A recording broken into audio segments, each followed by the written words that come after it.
Columbus didn't discover America. He was lost, and he discovered him, and Abraham Lincoln didn't free any soul.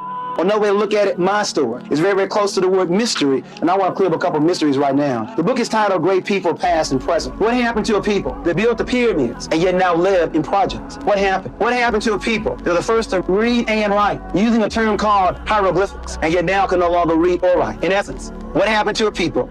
In terms of Egypt, it's amazing. King Tut came to America, and we didn't realize that King Tut was one of us. Somebody mysteriously took Egypt out of Africa and placed it in the Middle East. Now, how do you take a country out of a continent and then call it something else? As a result, we didn't realize that Egypt is in Africa. Egyptians are Africans, and we were the ones that built those pyramids.